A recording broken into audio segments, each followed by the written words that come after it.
That's how we spell it. That's how we spell it. Yeah, I remember. Okay, we'll call this meeting to order. Have a roll call. Mr. Wolkoff, Mr. Stofferberg. Present. Mrs. Schmidt. Present. Mr. Hess. Mr. James. Present. Ms. McBride. Here. Mr. Marcotte. Mr. Soul. Here. Mr. Tholen.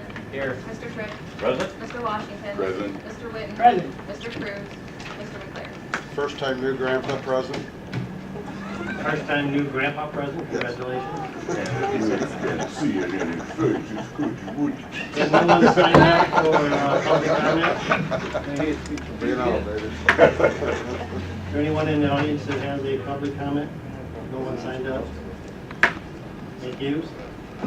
The minutes for August 13th aren't available. Subdivision, Shell Creek wants to be postponed. Sunset Grove. Mike? Dell? Whoever.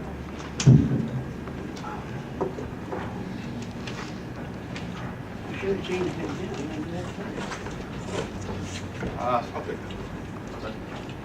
Sunset Grove is asking for approval of its final plat. It's a 30-lot subdivision located in Section 4 of Limestone Township, just south of the village of Limestone on the one side of the road. They've submitted to us their letter of credit, and our engineers have reviewed their progress and have agreed that they've done everything they need for final plat approval. Okay, we have a motion to go ahead with that. Mr. Tripp, second. Mr. Washington, question? Thank you, Mr. Chairman. How close is this to the village of Limestone? A little less than a half a mile south. So it's within a mile and a half? Yes. Has the village of Limestone signed off on the plat, or are they voiced? That won't happen till the subdivision's final inspection, when everything's complete. Right now, the final plat, what that'll allow them to do by getting approval for that would allow them to sell lots, start selling lots. So as my main question is with respect to sewer and water. So when does this come into play? The subdivision is on city water, and it'll be on individual septics. Individual septic. Yep. So it is either Kankakee or Limestone. Right. Most likely would annex this area. Yeah, there is no sewer in the area. Thank you. Yep. Any other questions? Mr. Witt? Thank you. Excuse me. Thank you, Chairman. I don't know if this is the proper time or not, but in Verbonis they had problems with the Kennedy homes. Who is going to build the homes in this subdivision? Is it going to be done by local contractors, or is it going to be an outside outfit come in and just build houses and leave town? It could be anybody. There's no. We have no stipulation on that? No. The developer would like to speak to that. Clinton House. Developer is Terry Vaughn. I'm Use that microphone back there, Terry, please. I should know that. I'm Terry Vaughn, I'm the developer of the subdivision. I can promise you that it will not be tract housing or anything similar to Kennedy homes. It'll all be custom homes and built by local builders. That was what I wanted to know. Thank you. Thanks, Chair. Thank you, Terry. Any other questions? Got a motion and a second. All in approval, signify by saying aye. Aye. Opposed, same sign. Motion carries. South Shore subdivision, land use sheets. Jan, 15 is that? Thank you, Mr. Chairman. This was an issue brought up by several of my constituents from my district. Out past South Shore Golf Course in, I believe, Unier Township. It's a very residential area, and there is a vacant piece of land where there used to be a home, but it is not anymore. That was bought by purchased by a person up north. This person has been using that property as a campground, basically. There's been some issues with littering, alcohol. I have reports, and police reports were made to the sheriff as well of people that were camping here defecating in their neighbors' yards. Things like that. There's been noise complaints, the use of generators in a residential area. we can't seem to be able to get get this issue resolved. And the people have come to the county board now looking for us to do something about it. This is, like I said, and I promised them that I would bring this up and bring it before this committee. Is there something that can be done? Is there a zoning regulation? Is there a issue with covenants on the land? Is there something that the county can do to prevent this from happening other than constantly calling the sheriff's police, having them come out and, you know, address the noise complaints and things that seem pretty petty, but to these people it is a very serious issue. And I do believe I have a petition. It is from the entire community, the entire subdivision. The owners of South Shore Golf Course have complained about this as well. They would really like to see something done. Okay, thank you. Mike? Chad and I had an opportunity to talk a little bit about it this morning before our meeting to kind of get a heads up on this. From what I understand, and the individuals use it as a weekend facility or retreat in the middle of a residential neighborhood that wasn't a residential, or wasn't a recreational area. And apparently we've had a number of, we've reviewed it a number of times. I'll go back with the staff to see what we have. I think the other thing that I mentioned to Chad is that if we find some avenues within the zoning ordinance, that we would certainly want to make sure that we have a legal basis, because I would imagine that with the amount of investment the people have made in the property and what they're doing, that we would probably have to go, we'd have to take a serious view of taking it to the next level after just a couple letters saying cease and desist. So I told them that we'd get back with them and probably by the end of next week, and we'll see where we are from a legal perspective on it. Right. Another thing that just came to mind as well, I believe this gentleman owns one of the islands out in the river as well, and he uses this property basically as the campground to, you know, run four-wheelers and create a bunch of noise and things like that. There's also an issue now of livestock being kept on the island. I know he had brought, after the neighbor started complaining about his noise, he brought several roosters into the property, and now there's quite a bit of livestock and making noise that people are having another issue with. So, I mean, I believe this has probably crossed into a zoning issue now, and it is something that the county needs to do something about. So. Eric, is there something, could you maybe add something to this in terms of where you think the status is in the office, your evaluation, or do you think we need to go back and review it together at this stage?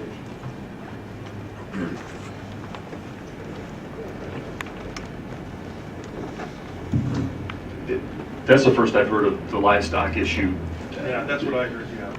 You know, just to respond to Chad, as far as the ATVs and things like that, that's not unique to South Shore subdivision. We've got that issue throughout the county, but maybe it's worthy of going back to review the entire case.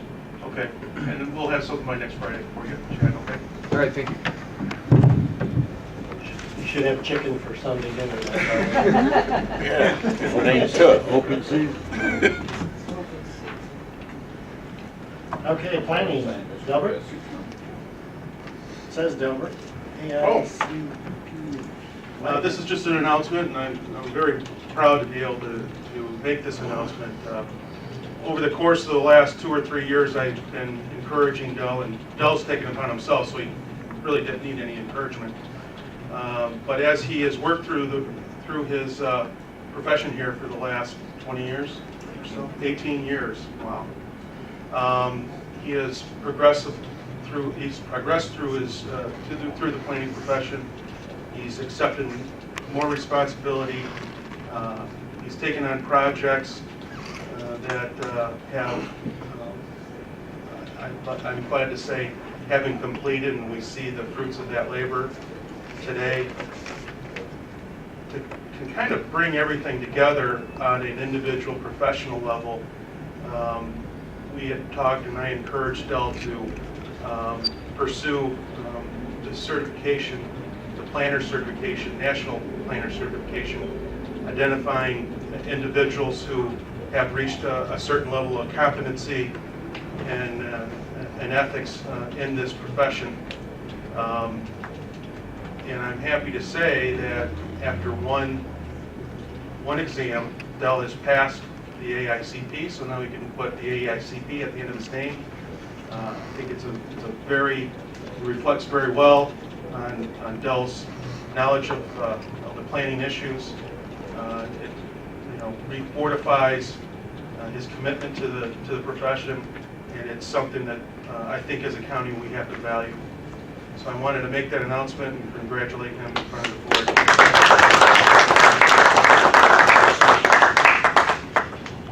Anything to say, Dell? Yeah, looking for more money. Thank you. I really appreciate the opportunities that I have here, and hope to work for another 18. Well, just as, I remember, I guess it was 18 or maybe 19 years ago, I sat down across from Dell, and he had, we had a position, and we were still over at the annex of the building, actually. And we had just lost our mapping person, and I was new too. I was probably 2 years into working at the county, and for some reason I was tasked with, along with Dr. Gill, to do interviews. And here comes Dell sitting across from us, and it was hard to get information out of him, but he was doing cable work. You were platting cable lines on a map, and we thought, well, he's got some computer skills and he's got some mapping skills. And Ephraim and I looked at each other and we said, well, should we take a chance? And we took a chance, and that was a great thing for the county, and it's worked out extremely well. So it's been a fun ride, I guess. So far, okay. Reappointment of Steve Duchesne to the Board of Examiners and Appeals. Any motion to do that? Mr. Chair? Yes. I would move to suspend the rules and roll B, C, are posted under one motion. Is there a second to that, Mr. Washington? All in favor of suspending the rules and taking these all at one time, signify by saying aye. Aye. Opposed, same sign. Aye. Motion carries. All right, we have the reappointment of, we're going to need a motion to reappoint Steve Duchesne to the Board of Examiners and Appeals, and reappoint to the Regional Planning Commission members William Borkowski, Barry Jaffe, Mayor Samuel Payton, Loretta Cowley, Ralph Paulberg, Rich Howe, and Mel Blanchett. Do we have a motion to do that? Mr. Tripp, second by Mr. Witten. Questions? Mr. Washington. What about Mr. Washington? I was supposed to be reappointed too. Mr. Washington's name is, Yours isn't up. they say yours isn't up. Well, why did the I? gatekeeper says you're not required. We're getting organized, don't we? Mr. James? Thank you, Mr. Chairman. What is the prerequisite to qualify for this, and what is the attendance records of these people? I mean, if we're putting people on here simply because they throw their name in a hat, we're going nowhere. And I would like to know, and I think that that should be part of the prerequisite before we approve anything, that we know the people that are on board know what they're doing and they are going to participate. Yeah, and continue. Okay? I'd like to mention Barry Jaffe's name. Anybody been here? Do we have a record? Thank you. Mrs. Bernard? Thank you, Mr. Chairman. I have to concur with Stan. I have seen before, with the last round of appointments we made to the RPC, where we were approving people's names who have not been to meetings literally in almost years. And it's one thing if you want to have a name on a marquee, but these are working committees. They're there to serve the public, and if we have, I'm not going to name specific individuals, but if we have people put on these committees and they're not showing up, how is it serving the public? True. It's a voluntary committee, isn't it? Yes, it is. So, it's probably even hard to find people to fill positions, so I don't And let them know vacant. what to do with this position, this place. We have a motion and a second on the floor. Any other discussion? Just a point of curiosity. There is nothing in place in the bylaws that if one doesn't attend 60% of the meetings, they're dropped? There is, and we've had occasion to talk with George about it, and George, you want to talk about that? Specifically, the one person that was mentioned, I talked with Carl about it, and Carl was supposed to get with him and notify him that he's no longer a viable person for the committee. Other than that, I can say that to a man, the rest of the members of the RPC are frequent and regular attendees of the meetings and contributors to the discussions in the committee meetings. Thank you, Mr. Chairman. Could we get a roster showing attendance for the last 5 years on these members? That would take, I mean, Not for today, but I mean, could I get one in my mailbox? I would just like to see. It doesn't matter because there's going to be other nominations coming down the road. I think it's worth looking at.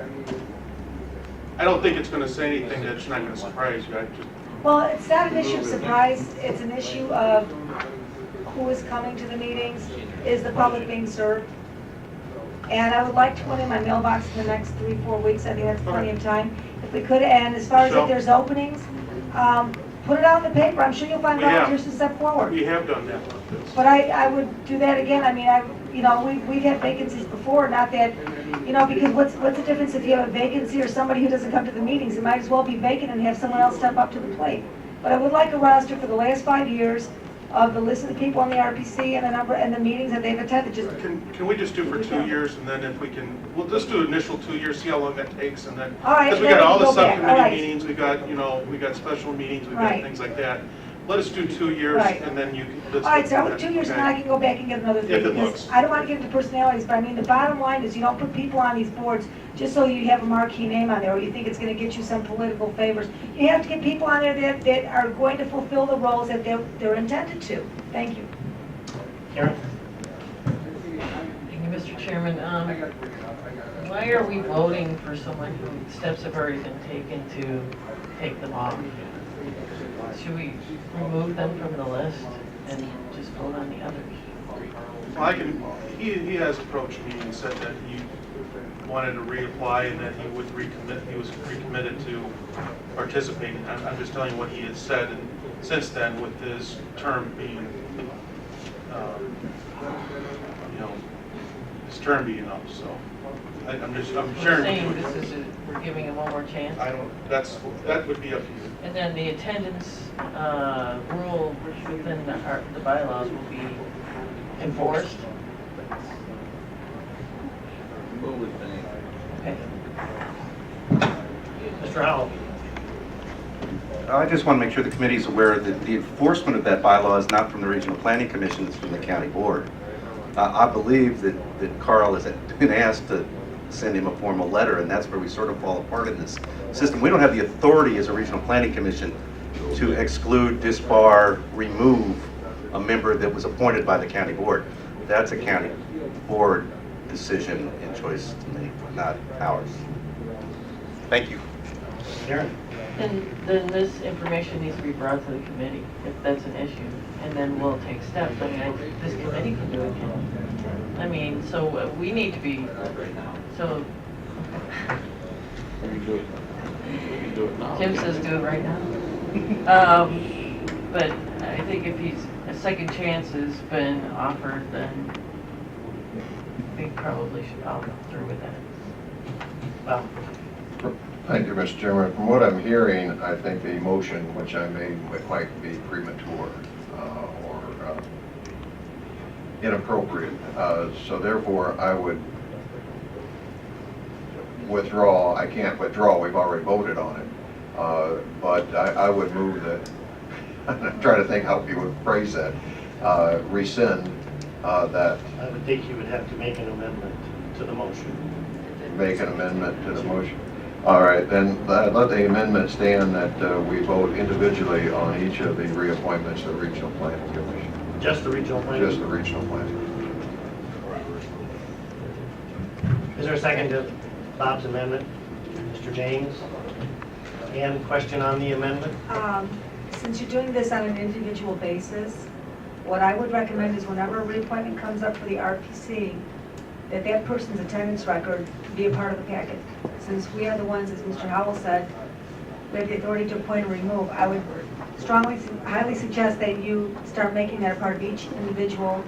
Well, I think it should be for every committee then, not just. Oh, yeah, I agree, yes, make it, that's even Don't make, better. I mean, this group works hard, and I think that it would be a slap in their face if we started looking over them a lot more than any other committee that this county board appoints. It's wrong. You're absolutely correct, because there are all these other subcommittees. I would suggest with any committee we appoint to, that attendance record should be attached. It's not, you're not going to penalize them on how they vote on issues, but the main thing is, are they there? And You know, that doesn't have anything to do with the amendment.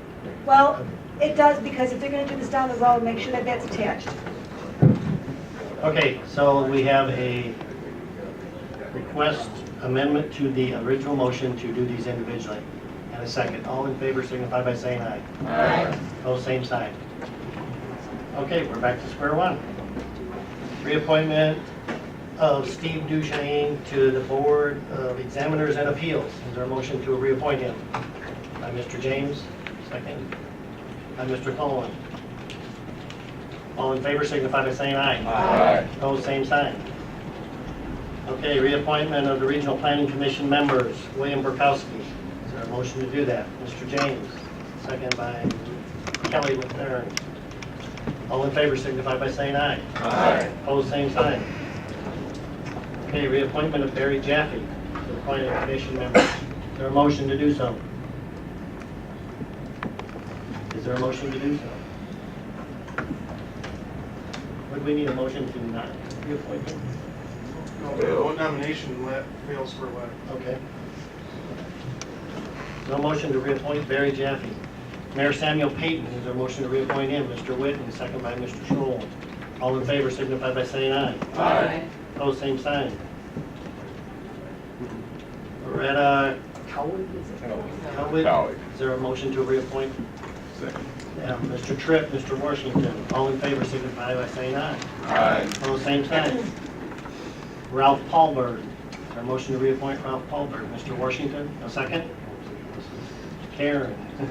I almost said. All in favor signify by saying aye. Aye. Opposed, same sign. Richard Howell. Is there a motion to reappoint him? Mr. James, second by Mr. Whitten. All in favor signify by saying aye. Aye. Opposed, same sign. Mel Blanchett. Mr. Scholl, second by Mr. Tripp.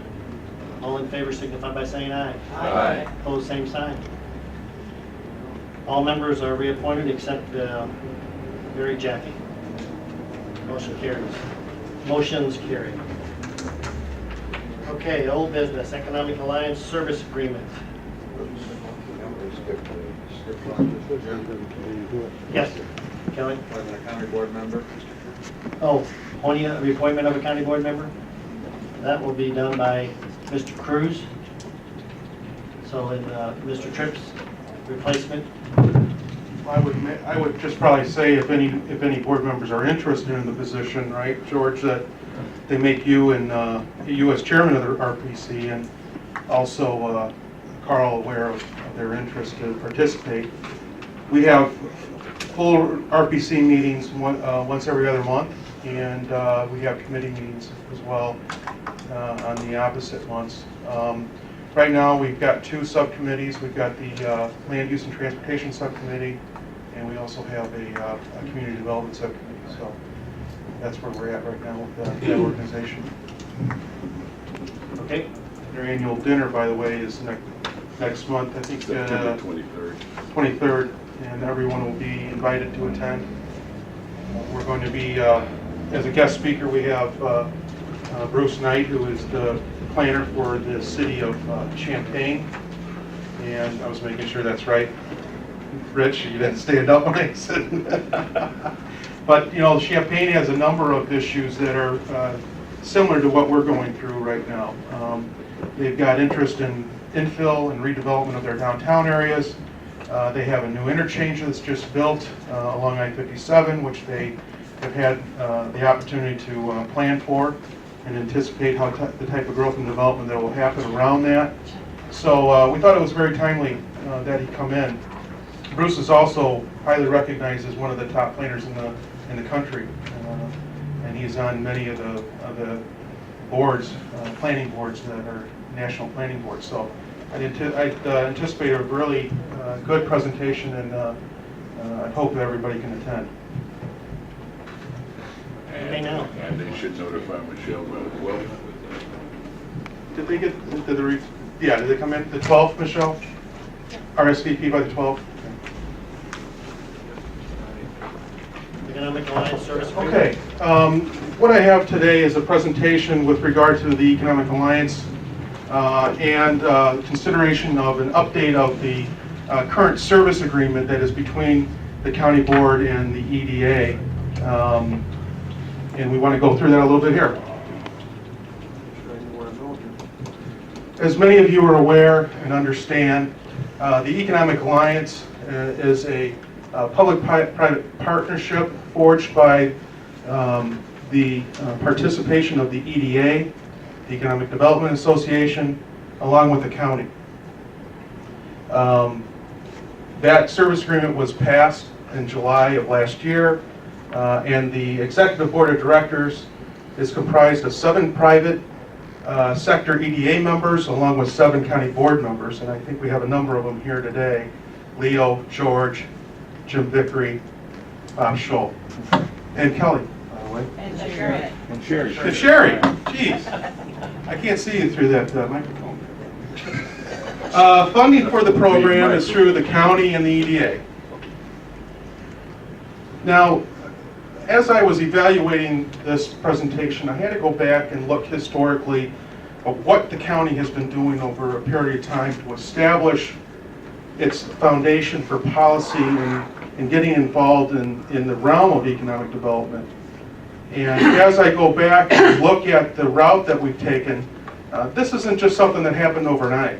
And it wasn't something that we just decided over the course of a couple months, say, well, you know, we think we need to get more involved in economic development. No, this conversation, it started and occurred prior to October of 2005, when the county board asked the Regional Planning Commission to evaluate the county's role and what they can do to help foster and advance economic development initiatives in Kankakee County. By the passage of a resolution in October, the county developed an economic development strategy. We were looking internally as to what things that we can do as a group to ensure that economic development is advanced here. Enterprise zones, revolving loan funds, partnerships with EDA, partnerships with other groups within the county that have similar goals and objectives. We then passed a resolution in January of 06 that created an ad hoc committee, and that's when we started to talk with the EDA, and I put EDC, I meant to put EDA, an ad hoc committee with the EDA to implement that strategy. All of a sudden we saw this evolution of just being a county organization and looking at things internally within the county. Now we're reaching out. 2.5 months later, we're reaching out to the private sector saying, you know, this is not just a county issue, it's not just a governmental issue, but it's an issue that we need to look at as a partnership between the private sector, who has many interests to see the economy grow here, along with, obviously, the governmental objectives and interest in having that happen. In August of 2006, 8 months later, we passed a resolution that formalized our relationship with the EDA, at which time we started to really go down that road of how it does this relationship that had been informal up to this time, just talking about concepts. How does it become formalized now?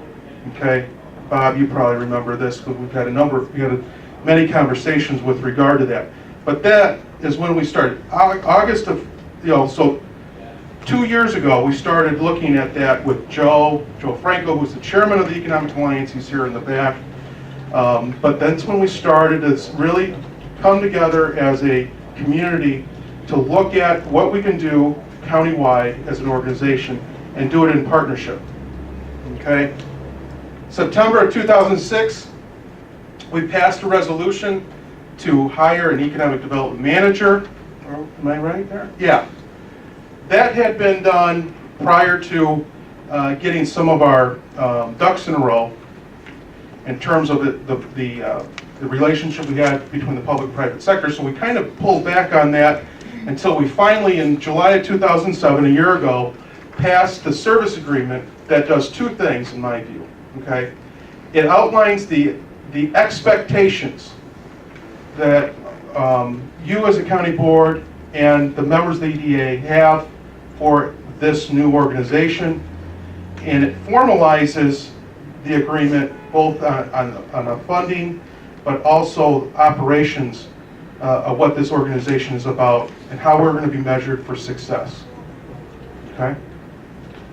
Any questions about that process? I know, Chris, you're new to this. Cherry, you're fairly new, but on the board. Chad, many of you have been through this. Karen, but anyway, I just wanted to make sure we have a clear understanding of how this occurred. It wasn't overnight. There was 2 years of development through this county before we came to this conclusion and how to move forward. So, okay. This is just a graphic of the structure that the service agreement creates. I don't think I need to go through it. I will give you a copy of what that is so that you can understand it.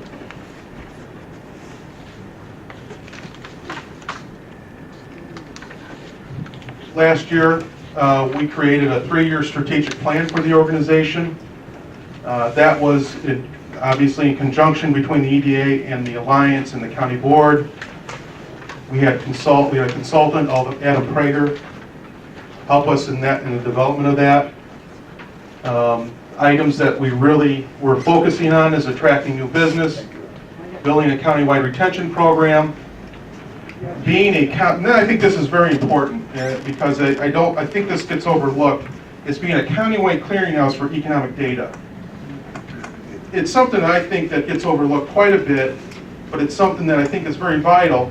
For several of you who have been at the last Alliance meeting, we had an economist from the state of Illinois and to talk about the dynamics of statistics and what it means for our economy. And we need to make sure that we understand it, we can describe it in terms of numbers and statistics as well, so we can figure out what kind of policies we need to put in place to maybe take us out of a certain number or where areas we need to focus on in terms of our policies and our programs itself. And then locational capacity building. Obviously, and it's been very, I think it's been said a number of times, we have a lot of industrial zone property, but is that property ready for development? We've got to put ourselves in a position that our capacity for new buildings, green sites, and existing industrial buildings, we're in a position that when somebody comes calling to our area, that we have quality sites that are available to them to look at. And we got to continue to do that. In January 2008, and many of you are familiar with the idea that what I do is presenting annual work programs. I do that for the Regional Planning Commission. I do it for the Planning Department. We developed an annual work program in January of 2008 that outlined very broad general terms of the operations of the department, programming and marketing in Kankakee County. And I think, and I couldn't go back and find this, but I do think that the county, after January, passed a motion in support of that work program. I'm not going to go through these right now, but these are our generalized objectives for our organization: creating economic stability, attracting high-value jobs, generating tax revenue for the county, and developing rapid response to opportunities and challenges in the community. And today was a good example of that. We're looking at a company that might be leaving. We brought a couple county board members together, and we're trying to find a way to keep the company here. Economic self-sustainability, organizational efficiency, and capture direct and indirect economic benefits. All these major goals that I've just outlined are within our annual work program in one form or fashion, but this is the outline, this is the blueprint for which our organization tries to advance. what I did here is I put together some of the programs that we're doing as an organization this year, starting in January, and working through them. Operations, we're formulating, obviously with the new organization, we're formalizing a lot of our procedures. Programming, I think the biggest thing that we're trying to do is we're trying to institute and develop our business retention and expansion program, and I'll talk about that a little bit later. We're doing capital program, major infrastructure initiatives. We were very much involved with Representative Dugan to try to find out what the desires of the municipalities were as they've been going through this capital program. We completed a Hopkins Park prison site report, and we're currently in the process of evaluating the benefits and the economic programming of the Greater Kankakee Airport. Marketing, we've got a new website. Our website has been updated this year, www.kankakeecountyed.org, and we are putting out quarterly newsletters. Now, I want to talk a little bit about the service agreement. It should be in your packet. This was passed by the Alliance Executive Committee at its meeting on August 14th. And there's it really what it boils down to is two areas of tweaking that we want to do. There wasn't major amendments in any form or fashion, but I think there were two areas that I want to point out. First of all, there was emphasis given to new state legislation that was passed after our initial service agreement was put in place. Public Act 095-0197 was passed. It is in the county code. Under the powers of the county, it says that in number 21, to appropriate and expend funds from the county treasury for economic development purposes, including the making of grants to any other governmental entity or commercial enterprise deemed necessary or desirable for the promotion of economic development in the county. So one of the things that we've identified in the service agreement is that the county has the authority to work on and fund economic development initiatives. Questions? The second part of the of where things are clarified in the agreement has primarily to do with the clarifying the financial operation, the partnership expectations. One of those areas is the idea under funding, where it states that through the annual budgeting process of both the EDA and the county, funds will be allocated for the Alliance.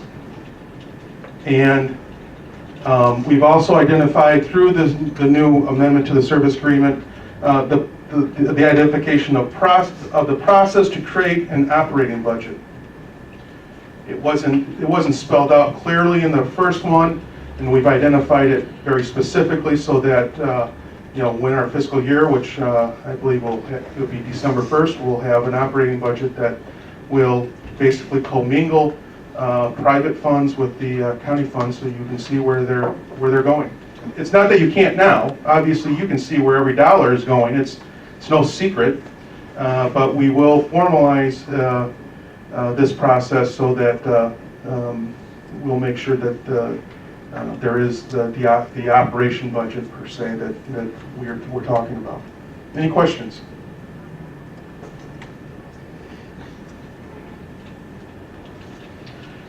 I just want to note a few, what I consider some major accomplishments that have happened over the last year that I think that are important as we move forward. First of all, the one thing that I think I'm most proud of, and Joe has been integral into this, is that we've really gotten countywide support for our organization.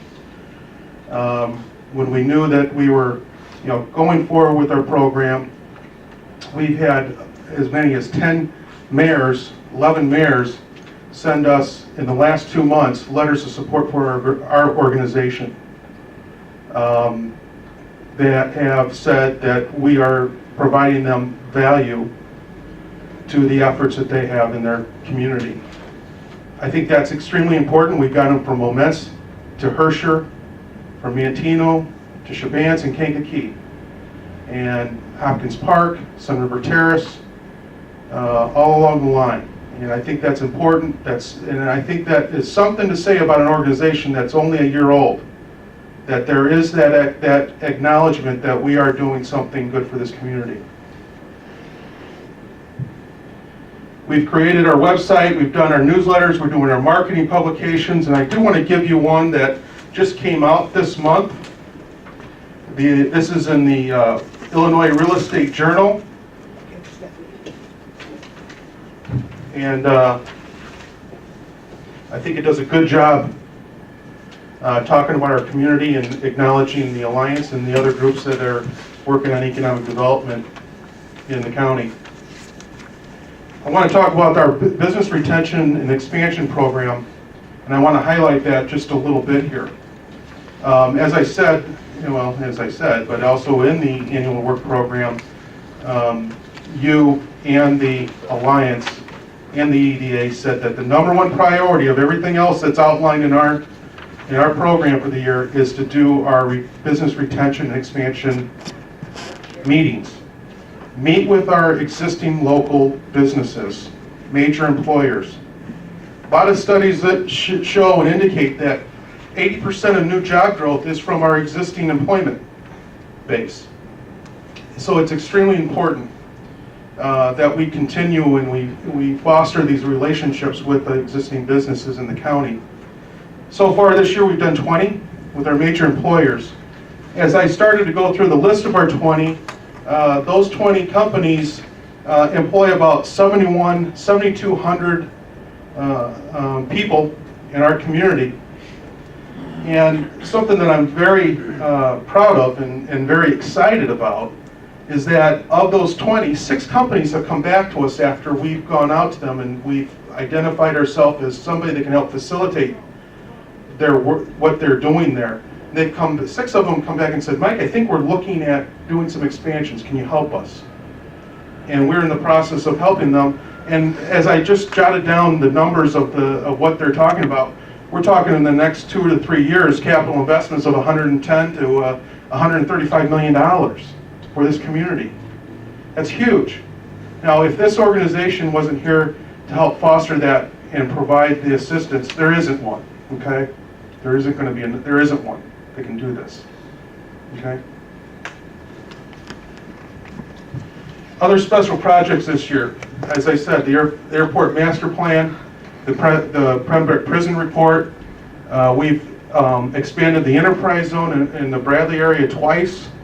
And something that's on this agenda is the creation of a micro loan program, which I think is another program that I think I want to encourage, because I think it's bottom-up economic development rather than top-down economic development.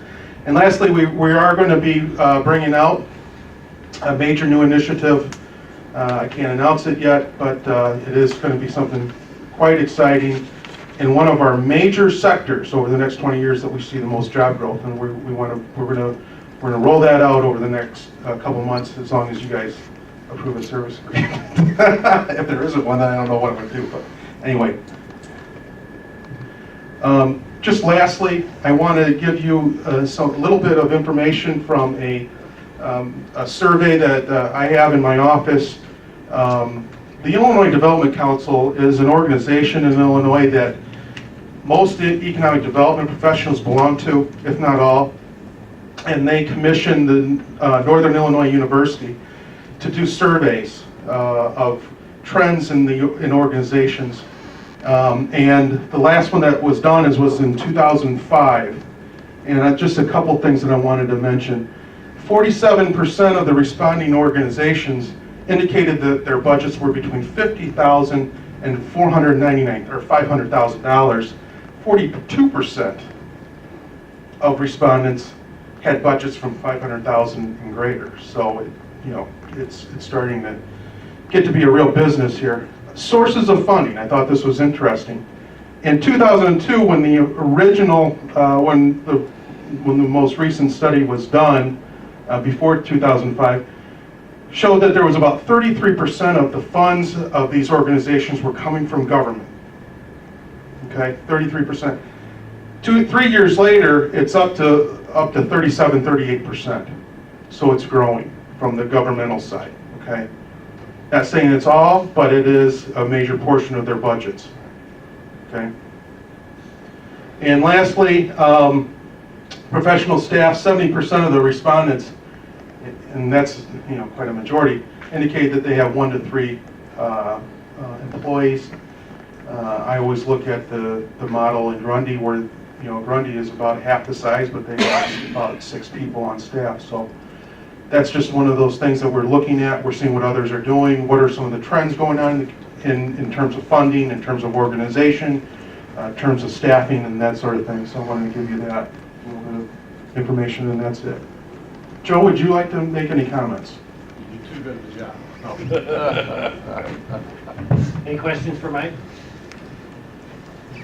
Now we need a motion to approve this agreement. Motion by Mr. Washington, second. Mr. Scholl, now questions, anyone? Mr. James? Thank you, Mr. Chairman. On page 3, I observed that the termination of the commitment here, it says they got 30 days to do it, and then it goes on down and it says if either party may terminate this agreement upon 60 days written notice, the other party could cause or party objects to the termination request, and goes. This thing looks like this thing could go on for some time, and I'm just wondering if it doesn't work and one party gives the other party 30 days notice, what is this going to do towards keeping the thing running efficiently if there's a fight going on? So I have trouble understanding why we got that clause in there whereby they can go to a mediator. Because I've been involved in those things, and they can go on for about 18 months without even shaking them, you know. But we got an agreement here, it's a yearly agreement. We're all getting along, we're all happy. But if something goes astray, 30-day notice is enough. Why open up the door or Pandora's box for a legal battle? That's my only question. I don't think there's any reason for that either, but, you know, I think that there is, I can't think of, you know, for every 1,000 scenarios you can put together, there's another 1,000 that you're not thinking of. You know, if one of the parties doesn't want to be involved, I can't see ever the other party holding the other one back. I mean, that's, so I mean, I don't see, I think it's a clause that is for some reason that we can't think of today, but, you know, I don't see that being a big hang-up in that if one of the parties didn't want to participate, it probably won't happen because even in its structure, half the board members are from one organization, half for the other. The other half won't participate. I mean, that's just. Then why don't we just drop it?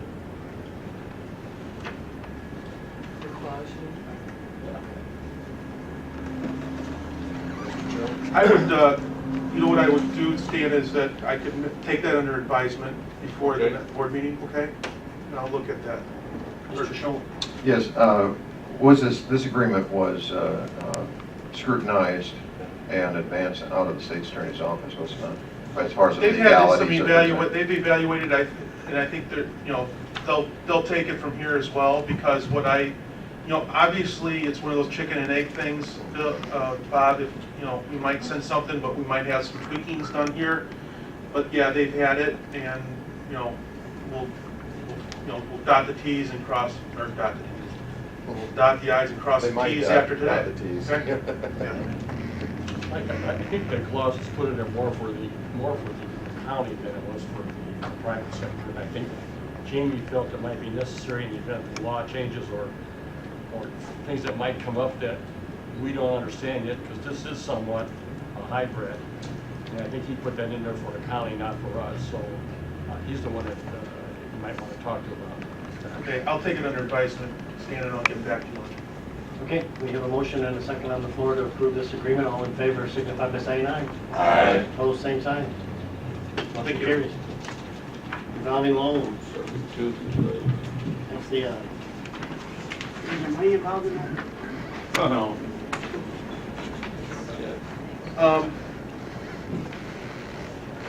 The planning department over the course of a few years here have been working with a company called Axion of Chicago. in attempts to evaluate the need and the possibility of Axion helping our organization with a microloan program for Kankakee County. We saw a need for several years, but we didn't know how to really structure something of this nature. And what I mean by that is, you can recall that our organization and our revolving loan fund program is for loans over $25,000 and then higher. What it does is it really puts a gap on any startup or struggling businesses that are looking for funds under that amount. We just say, we're sorry, we can't help you there. Because, one of the reasons is if we got inundated by these things, we would put as much work into a loan that was for $5,500 as we would for a loan that was $500,000. So it just was one of those things I think we tried to stay out of. Over time, and understanding what banks are saying the same thing, is that there's a gap in this community. And it is an issue that I think that we need to address with some of our funds in our organization, not all of them, but some, in terms of stimulating growth of new startup companies and minority businesses. So we engaged Axion again. Some of you attended a lunch at Brickstone where we brought in Axion to give an overview of their organization and things that they can do. After that meeting, talking with a few people how to proceed, we had Axion fill out an application, our normal revolving loan fund application, and we presented that to our loan committee. And the loan committee of the county board, which is made up of 2 private sector people and 2 county board members, Jim Vickery and Cherry, but Cherry wasn't at this meeting. I just wanted to recognize that because you were on vacation. But Axion did make a presentation, and in your packet is the findings and the recommendation of the revolving loan fund committee, which says that they concur with the creation of a microloan program, that we allow Axion of Chicago to administer that program under the terms and the conditions for which they already operate, that we would loan up to, I say loan, but it's a 0% loan, up to $75,000, only though in $25,000 increments. Okay, so when they use the first $25,000, they need additional 25. We would have that available to them. We'd earmark 75, but we'd only give it to them in $25,000 increments. And the first increment of $25,000 would only be given or loaned to Axion at the time of the first loan, whatever that